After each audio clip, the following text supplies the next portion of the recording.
मदनपुर गांव में गिरधारी अपनी बीवी लता और पिता के साथ रहता था।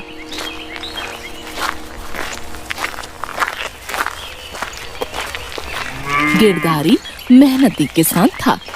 वो खेतों में बहुत मेहनत करता और उस अनाज को बेचकर अपने घर का गुजारा करता था।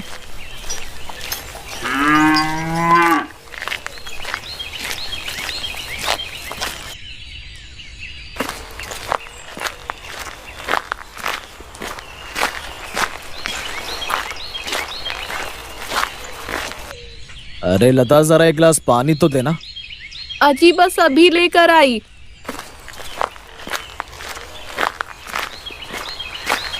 आज तो आपने घर आने में बहुत देर कर दी। हाँ, वो आज खेतों में बहुत ज्यादा काम था, इसलिए आने में देरी हो गई। बाबूजी कहाँ दिखाई नहीं दे रहे? जी, वो आज बाबूजी की तबीयत कुछ ठीक नहीं थी, इसलिए वो जल्दी खाना खा के सो गए हैं। अच्छा ठीक है, तुम जरा मेरे लिए खाना लगा दो, मुझे बहुत तेज भूख लग रही है। ठीक है जी, आप जाकर अच्छे से हाथ मुंह धो लीजिए, मैं अभी आपके लिए खाना लगा देती हूँ। थोड़ी देर बाद गिरधारी और लता खाना खाते हैं और फिर सोने के लिए चले जाते हैं।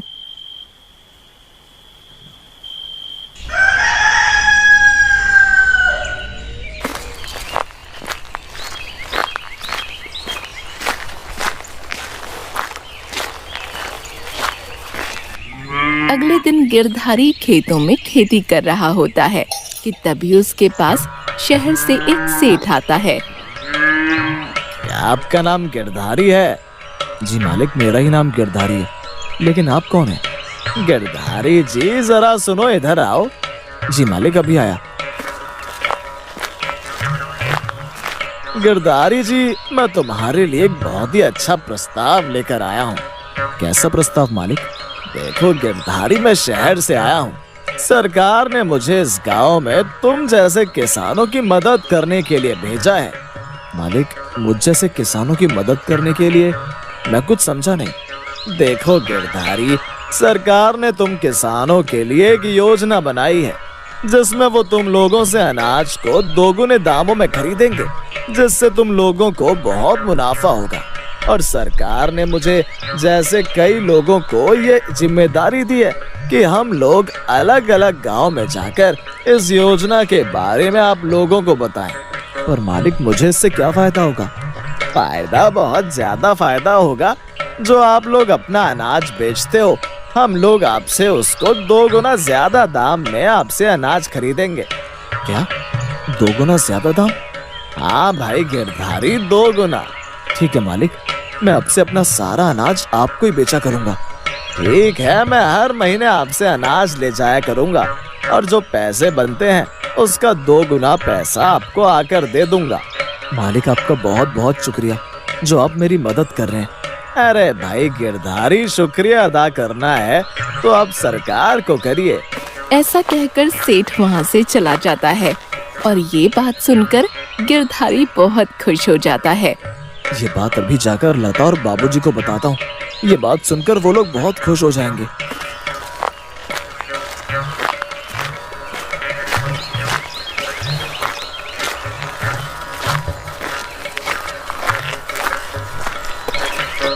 अरे बाबूजी, बाबूजी कहाँ हैं आप? लता, कहाँ हो तुम? अरे कोई है क्या घर में? अजी क्या हुआ? आप ऐसे चिल्ला क्यों रहे हैं? क्या हुआ? अरे अरे क्या हुआ बेटा, तू ऐसे चिल्ला क्यों रहा है? सब ठीक है ना? क्या हुआ जी, बताओ ना, मेरा दिल बहुत घबरा रहा है। क्या हुआ है?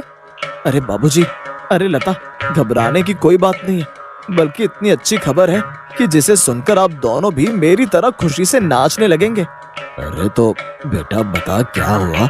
हमें भी बता, ऐसी कौन सी बात है जिससे हम लोग भी खुश हो जाएंगे?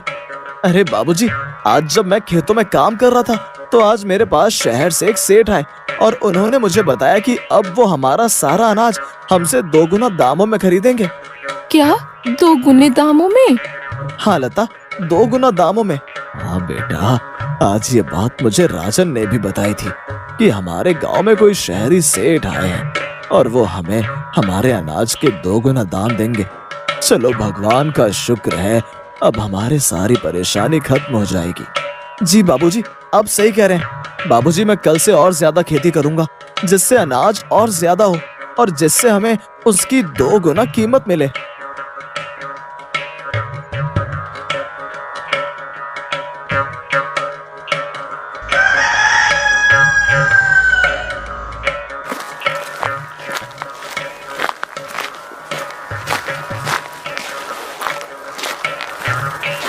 गिरधारी अगले दिन से ही खेतों में और ज्यादा मेहनत करने लगता है।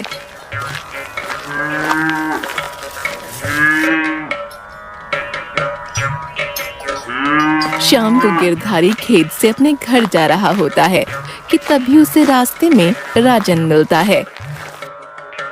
और गिरधारी, क्या हाल है? भाई ठीक है, तुम बताओ। और खेतों में अब की बार अनाज की फसल कैसी हो रही है? हाँ भाई, सही चल रही है। और तुम बताओ। यार वैसे सरकार ने हमारे लिए ये बहुत अच्छा किया है कि वो हमें हमारे अनाजों का दाम 2 गुना देंगे। हाँ यार, तू सही कह रहा है। हमारी जो भी परेशानी होगी अब वो खत्म हो जाएगी। चल अब घर चलते हैं, हमारे घर वाले हमारा इंतजार कर रहे होंगे।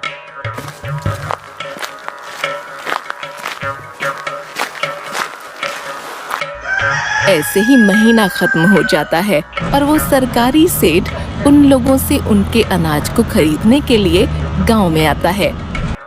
गांव के सारे किसान अपना अपना अनाज लेकर खड़े हो जाते हैं।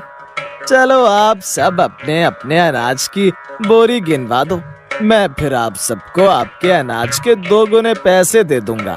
सभी किसान सरकारी सेठ के साथ आए आदमी को अपने अनाज की बोरियां गिनवाते हैं और वो सरकारी सेठ सब किसानों को उनके अनाज के 2 गुना दाम दे देता है।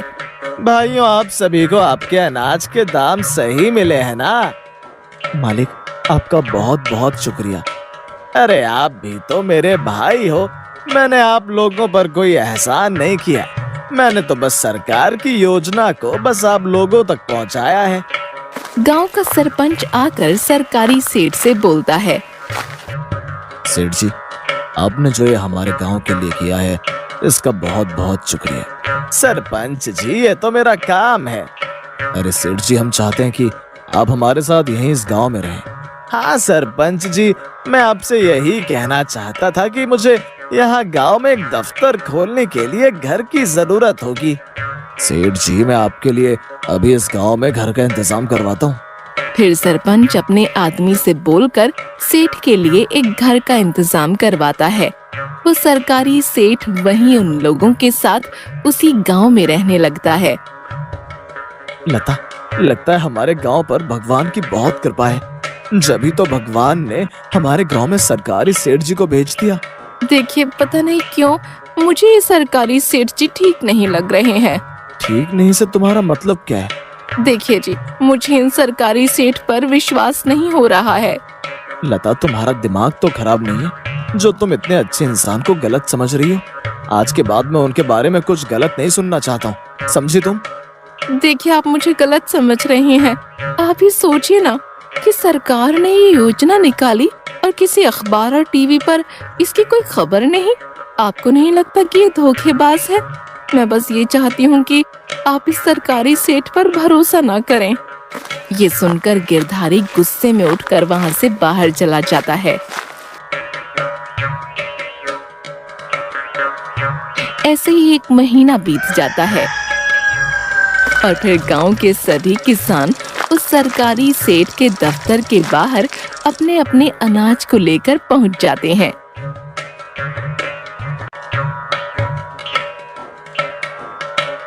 आ गए आप सभी लोग। लगता है आप लोग बहुत मेहनत कर रहे हैं, इसलिए तो अब की बार आप लोगों के अनाज की बोरी पिछली बार से ज्यादा है। हाँ मालिक, इस बार हम लोगों ने बहुत ज्यादा मेहनत की है, जिससे हमें हमारी मेहनत के पैसे ज्यादा मिले। हाँ जी, आप लोगों को आपकी मेहनत के पैसे जरूर मिलेंगे। वो सरकारी सेठ का आदमी सबके अनाज की बोरियों को गिनता है और फिर सरकारी सेठ सबको उनके अनाज की बोरियों के हिसाब से पैसे दे देता है। सभी गांव वाले पैसे लेकर खुश हो जाते हैं और अपने अपने घर चले जाते हैं। कि तभी उस सरकारी सेठ का आदमी पीछे से उस सेठ से बोलता है। अरे यार बिरजू, कौन बिरजू? मैं किसी बिरजू को नहीं जानता। अबे ओए, पीछे मुड़कर तो देख। अबे यार, तूने तो मुझे डरा ही दिया। हाँ बोल, क्या हुआ है? और तुझसे कितनी बार बोला है कि मुझे बिरजू मत बोला कर। तुझे पता है ना कि इस नाम से पुलिस ने मेरे नाम पर वारंट निकाला हुआ है। अरे हाँ हाँ, मुझे पता है। मैं तो बस ये बोल रहा हूँ कि जो हमारे पास पैसे थे वो खत्म होने वाले हैं, और तू कब तक इन मूर्ख लोगों को अनाज के 2 गुने दाम देकर अपना नुकसान करवाएगा? तो बस अब देखता जा, जितना मेरा नुकसान हुआ है, देखियो मैं इन लोगों से उसका 10 गुना वसूल करूंगा। सरकारी सेठ कोई सरकार की तरफ से नहीं आया था। इसका नाम बिरजू है और ये एक बहुत बड़ा ठग है जो हर गांव में जाकर वहां के सीधे साधे किसानों को ठगता है। पिताजी, मैं सोच रहा हूँ कि इस बार ज्यादा खेती करने के लिए मैं सेठ धनीराम से कुछ उधार पैसे ले लूं। जब हमें अनाज का 2 गुना पैसा मिलेगा तब मैं धनीराम को उसके पैसे वापस दे दूंगा। देखिए, आप ज्यादा लालच मत कीजिए। हमें जितना मिल रहा है हम उसमें ही बहुत खुश हैं। और वैसे भी आपको पता है कि सेठ धनीराम बिना गिरवी रखे किसी को भी पैसे नहीं देता, और हमारे पास तो गिरवी रखने के लिए कुछ भी नहीं है जो हम धनीराम सेठ को देंगे। अरे मैं सोच रहा हूँ कि क्यों ना मैं धनीराम सेठ के पास अपने खेत गिरवी रख दूं। बेटा तू ऐसा मत कर, हमारे पास खेतों के अलावा और कुछ साधन नहीं है कमाने का। तू इतना लालच मत कर, जितना हमें मिल रहा है हमें उसी में खुश रहना चाहिए। पिताजी, जब भगवान हमें पैसे कमाने का मौका दे रहे हैं तो मैं इसे कैसे अपने हाथ से जाने दूं? आप भी सोचिए, जब हमें ज्यादा पैसे मिलेंगे तो हम अपने इस घर की मरम्मत करवा लेंगे, और फिर लता, तुम भी घर के खर्चे अच्छे से पूरे कर सकोगी। देखिए, मैं अब भी कह रही हूँ कि मुझे ये सरकारी सेठ कुछ ठीक नहीं लग रहा है। कहीं आप उसके दिए हुए लालच के चक्कर में कोई बड़ी मुसीबत मोल मत ले लेना, जिसका खामियाजा हम सभी को भुगतना पड़े। बेटा बहुत सही कह रही है, तू इतना लालच मत कर। मैं जो कर रहा हूँ मुझे करने दो। जब मेरे पास बहुत सारे पैसे आ जाएंगे तभी तुम लोगों को उन सरकारी सेठ पर विश्वास होगा। ऐसा बोलकर गिरधारी गुस्से में उठकर वहाँ से चला जाता है।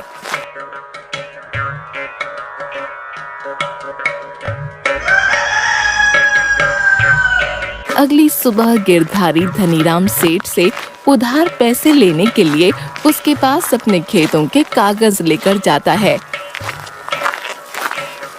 सेठ जी, मुझे 1 महीने के लिए कुछ पैसों की जरूरत है। हाँ भाई, तने तो पता है कि मैं बिना गिरवी रखे किसी को पैसे ना दूं।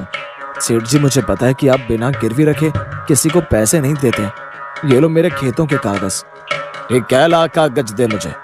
धनीराम गिरधारी से उधार पैसों के बदले में उससे उसके खेतों के कागज ले लेता है। ले भाई गिरधारी पैसे, और ध्यान रखियो कि अगर तूने अगले महीने मुझे पैसे वापस ना दिए तो ये खेत मेरे हो जाएंगे। सेठ जी, इसका मौका ही नहीं आएगा। मैं अगले महीने आपको आपके सारे पैसे देकर अपने खेतों के कागज आपसे ले जाऊंगा। ठीक है भाई, लेकिन मेरी इस बात का ध्यान रखियो।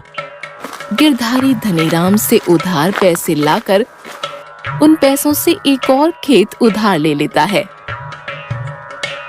और उन खेतों में कड़ी मेहनत से खेती करता है। और सारे गांव के किसान भी इसी तरह से खेती करते हैं। धीरे धीरे समय बीतता जाता है।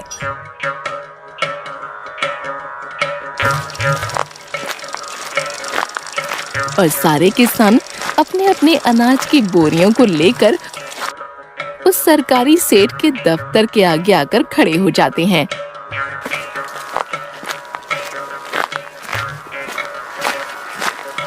देखिए, आप सब अपने अपने अनाज की बोरियां गिनवा दीजिए, क्योंकि सरकार की तरफ से अभी पैसे नहीं आए। जैसे कल पैसे आएंगे मैं आप सभी को दे दूंगा। सभी गांव वाले उस सरकारी सेठ की बातों में आ जाते हैं और कल के लिए हाँ कर देते हैं। ठीक है सब ठीक है, हम सब कल आते हैं। सभी लोग अपने अपने घर चले जाते हैं। अरे बिरजू, अब क्या करना है इस अनाज का? अबे करना क्या है, इसे फटाफट ट्रक में रखो और यहाँ से रफू चक्कर होते हैं। सेठ के आदमी सारी बोरियां ट्रक में रखकर गांव से चले जाते हैं।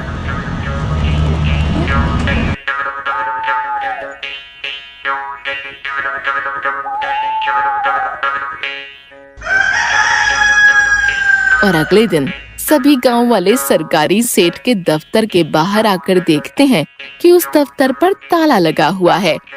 अरे ये यहाँ ताला कैसे लगा हुआ है? ये सरकारी सेठ और उनके वो आदमी कहाँ गए?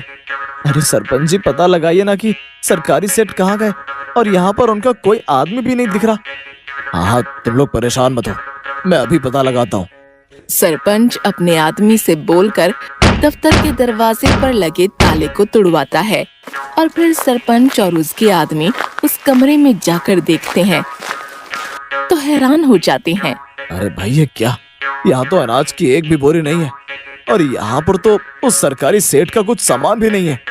पूरे गांव के लोग इस बात से परेशान हो जाते हैं कि आखिर सरकारी सेठ और उसके आदमी एकदम गायब कैसे हो गए। ऐसे ही पूरे गांव में शोर मच जाता है कि तभी लता गिरधारी से कहती है, देख लिया आपने, मैंने आपसे कितना कहा था कि वो सरकारी सेठ ढोंगी है, लेकिन आपने मेरी कोई बात नहीं मानी। तभी एक आदमी गांव के रास्ते से जा रहा होता है कि वो देखता है कि गांव में बहुत ज्यादा शोर मच रहा है। अरे ये आखिर इस गांव में इतना शोर क्यों हो रहा है? लगता है जाकर देखना पड़ेगा। वो आदमी गांव में आता है और गांव के ही एक आदमी से पूछता है, अरे भाई, यहाँ क्या हुआ है और तुम सब इतना परेशान क्यों? अरे भाई, वो सरकार की तरफ से यहाँ एक सरकारी सेठ आए थे। कल ही हम सब ने अपने अपने अनाज दिए और फिर उन्होंने कहा कि कल आकर अपने पैसे ले जाना, लेकिन जब हम लोग अभी आए तो यहाँ देखा कि दफ्तर में ताला लगा हुआ है, और जब दफ्तर के अंदर जाकर देखा तो यहाँ ना कोई आदमी है और न ही हमारे अनाज की बोरियां। गांव के आदमी से ये बात सुनकर वो आदमी बहुत जोर जोर से हंसने लगता है। अरे तुम पागल हो क्या? मैं तुम्हें हमारी तकलीफ के बारे में बता रहा हूँ और तुम हमारा मजाक उड़ा रहे हो। अरे भाई, मैं तुम लोगों का मजाक नहीं उड़ा रहा, बल्कि इसलिए हंस रहा हूँ कि वो ठग आप लोगों को भी ठग गया। उस आदमी की बात सुनकर गिरधारी बोलता है, कौन सा ठग? तुम किसकी बात कर रहे हो? वो तो सरकारी सेठ है जो हमारी मदद करने आए थे। हाँ भाई, तुम लोग कितने सीधे हो। तुम लोग अभी तक उस इंसान को नहीं पहचान पाए। वो कोई सरकारी सेठ नहीं है, बल्कि एक नामी ठग है। वो अलग अलग गांव में जाकर वहाँ के बेचारे सीधे साधे किसानों को ठगता है। उस आदमी की ये बात सुनकर गांव के सभी किसान बहुत ज्यादा परेशान हो जाते हैं। तुम उस सरकारी सेठ को कैसे जानते हो? क्योंकि कुछ महीने पहले वो ठग हमारे गांव में भी आया था और उसने तुम जैसे सीधे सीधे किसानों को ठगकर रफू चक्कर हो गया। वो नाम बदलकर अलग अलग गांव में जाता है। ये सुनकर गांव के सभी किसान रोने लगते हैं, क्योंकि उन सभी लोगों ने अपनी सारी जमा पूंजी अनाज की खेती करने में लगा दी थी। हाय, अब हम क्या करेंगे? हमारा तो सब कुछ उजड़ गया। मेरे पास तो कुछ भी नहीं बचा। मैंने अपना सब कुछ गिरवी रख दिया। मैंने तुझसे कहा था कि तू इतना लालच मत कर। आज जो भी हमारे हाथों से गया है वो सब तेरे लालच की वजह से हुआ। बहू ने और मैंने तुझे कितना समझाया था, लेकिन तूने हमारी कोई बात नहीं मानी। अब तो हमारे पास जो खेत थे वो भी अब हमारे हाथों से चले गए। पिताजी और लता, मुझे माफ कर दीजिए, मुझे माफ कर दीजिए। मैं